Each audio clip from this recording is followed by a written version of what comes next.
guys, and welcome to my first video, and this is going to be about sprinting mechanics. And there are so many people that do sprinting, they just lack the technique and they just lack, you know, the methods to sprinting. Know exactly what you're going to do, know exactly how you're going to perform, and how to train for it. There are three phases. There's the start, the upright phase, and there is the finish.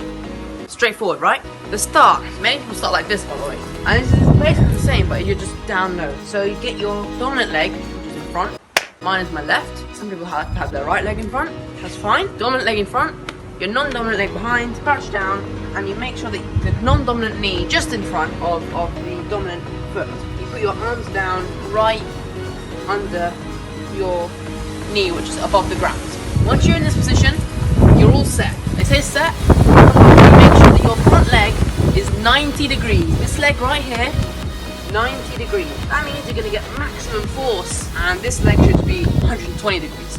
You push off as hard as you can, and you keep pushing your legs as hard as you can. I want to show you a demonstration.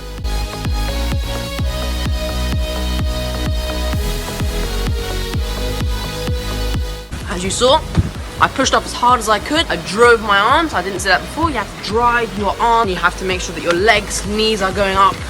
And you do this for about 10 steps. It's important to not go straight up. It's important that you go gradually up and let your arms take you up. You're in the upright phase. As I said, the start is different to the upright phase. You are pushing like a piston. You're pushing. You're imagining that there's a pane of glass right in front of your foot and you're trying to smash it.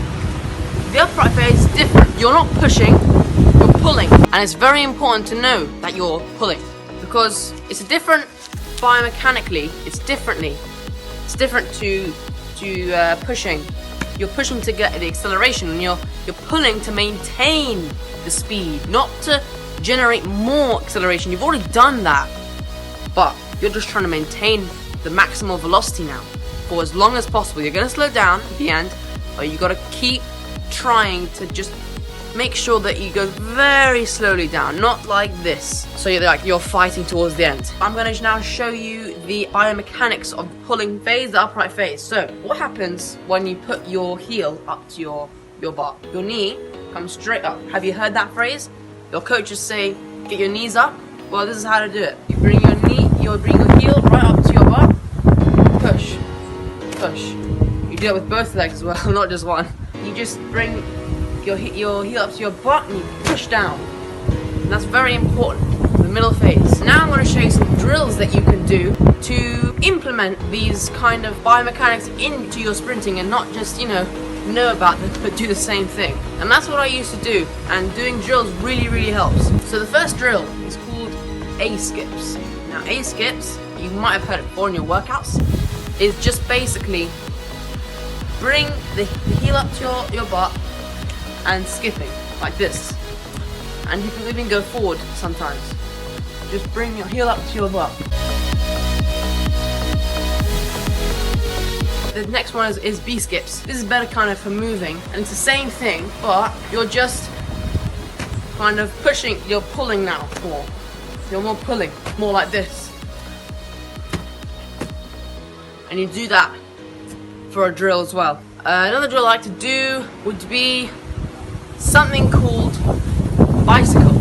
I call it bicycle. And it works on your fast twitch muscle fibers. And these are explosive muscle fibers. They're very powerful, quick energy. They look something like this. I'm gonna have to go back to my garden.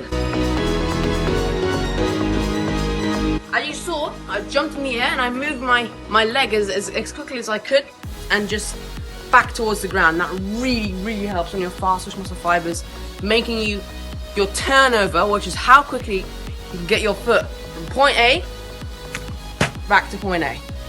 It's very important to know that. It's not really sprinting, it's more jogging, isn't it? So it's very important to know that. Now I want to talk about what exercises or what you can do to limit the deceleration process. It's quite simple.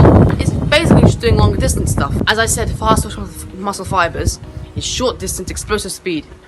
Cool, but you also need slow twitch muscle fibers to implement the fast twitch muscle fibers, make sure that they work. Otherwise, there's no point. You have to have a mixture. So I like to go for not too long, not like a marathon, but I'd say for a warm-up, just jog 400 meters and you should be good to go. You should be warmed up, and you should also have some slow twitch muscle fibers which help you have more stamina in sprinting. And don't just jog, go quite fast. I think that's very important for these deceleration process. Right, so now I think it's time for some things that you can do to gain the strength in your legs to help you gain the acceleration that you want. So I've got this. This is a weighted vest, and it's so vital.